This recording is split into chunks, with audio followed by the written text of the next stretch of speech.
Hi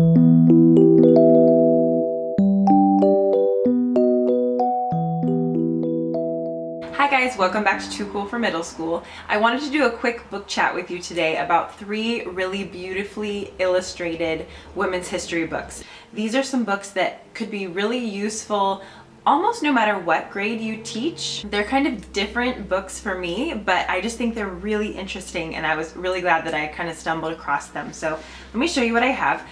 This one I started to mention in like a book chat or a book haul a couple weeks ago, but then my camera ran out of battery and so I couldn't finish talking about it. But I really like this book. It's called Bad Girls Throughout History, 100 Remarkable Women Who Changed the World by Anne Shen. And I've learned so much about all these women throughout history by reading this book, and I have a master's in history and I had never heard of some of these people, but they're really interesting. The art is just gorgeous. Like, this is what really got me. I love the font and the art. So like, I've never heard of Grace O'Malley, but she was a chieftain of the Irish O'Malley clan from 1530 to 1603 and inherited the family piracy business and a fortune from her parents and her first husband. See, like, this is so cool. I did not know about her, but I want to now. Oh, we've got Catherine the Great. She's one of the longest ruling empresses of Russia. Oh, she was born a German princess. Okay, like, most of these things I did not know. We have Jane Austen, and there's a little quote by her that says, "Pictures of perfection make me sick and wicked." Oh, Beatrix Potter. Oh, that's a good person to have in here too. You know, like the Tale of Peter Rabbit author, and so I need to read more about her. Some of these people are kind of ancient, some are more modern. Oh, I love Billie Holiday. This is a really beautiful illustration of Billie Holiday. I love Strange Fruit. It's such a powerful song. So I haven't even gotten to read through all of the pages in this, but I love it. I think this would be a really fun one to have on my classroom shelf, although I would just be kind of protective of it. Like, maybe this is one that I would want to keep in my classroom and people could just look at it if they had extra time, but I think it's so pretty. So that's kind of a special one. And then this ended up being kind of funny. So my students are doing a biography project and I'm requiring them to have 4 different sources. So we went to the library and looked for some books on their topics, and it's kind of sad that it's sort of hard to find books on your topic these days. Like, our library really doesn't have enough of what they needed.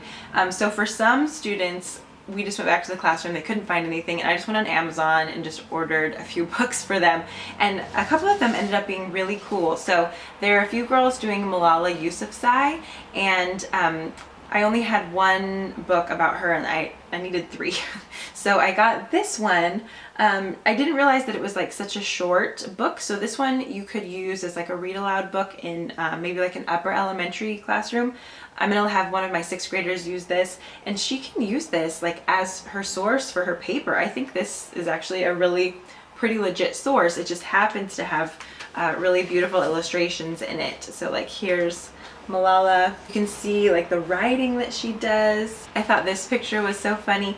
It has like chemistry equations and like the heart with like the left ventricle and right ventricle and stuff on it. So these are like her little study notes on her hand in henna. And this is just the story of how she and her dad really you know, fought for girls' education in Swat, Pakistan, and then it comes to the point where she does get shot in the head by the Taliban. And that's on this page right here. But she survived, and she has since won the Nobel Peace Prize. And they tell you more about her story on the last page here. So this, you know, is less like in that narrative form.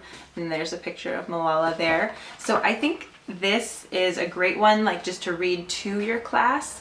But then also I'm gonna, you know, allow my student to use it as an actual source because it has good information. It just happens to also be really pretty. And then I'm doing a biography project along with my students. Since this is the first time that I've assigned this, I wanted to do it along with them just so that I can kind of work out any bugs and, you know, make sure that it's doable and it kind of flows nicely. So that's why I'm doing it. I'm doing my project on Ruth Bader Ginsburg, and there were no books about her in our library, and so I bought this one. And again, I didn't realize that it was like you know, kind of a picture book, but I read through it and I really like it. So again, it looks really pretty. I like this page.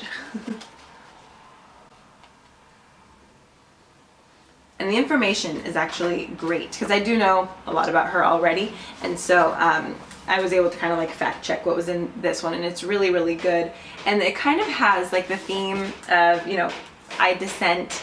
And so when people told her that, you know, Jews were not allowed to do certain things, she disagreed. And when people told her that women shouldn't go to law school, she disagreed. Or that mothers shouldn't work outside the home, she disagreed. And so that's kind of the theme of this. And I think it's just a really powerful book because it does start off with the discrimination that she faced as a Jewish girl in New York. And it's always kind of a good reminder that when you go through hardships of any kind, later on that does kind of become an asset to you because you are able to see things from other people's point of view a little bit better, and you're able to empathize with people. So I just think that's a good reminder that even if you've gone through hard things, a lot of times when you come out of it on the other side, it really does make you a better person and allows you to make the world a better place. And Ginsburg is still on the Supreme Court right now. She's like 83 or 84 years old, and she does 20 push-ups every morning, and she's still, you know, going strong. So I think this is a really cool book to have. And this one as well, I like how in the back it has like the less of the narrative storytelling and gives you a little bit more historical information about her and some actual pictures of her as a little girl and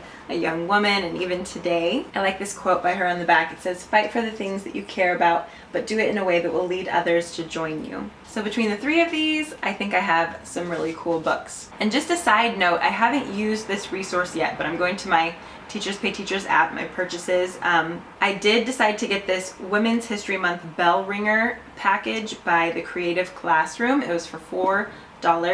And so it's more for me about like getting them in the habit of doing a bell ringer activity because I haven't really been doing that all year, and I want to start that even though it's already March. But it goes along well with our biography project and just like learning a little bit about a new person every day. So I have a feeling that's going to be a really good resource. I mean, I've looked through it and like made the copies and everything. We just haven't actually started it off yet, but I am starting to do Teachers Pay Teachers resource reviews on my channel. So I'll do a review of that one after we've finished it. Anyway, I hope you have a great Women's History Month. I do totally support it. I think it's a great thing. I just kind of always forget about it, but I'm happy to have these books this year. Let me know if there are any other books that you like to use, and I'll see you in my next video. Bye.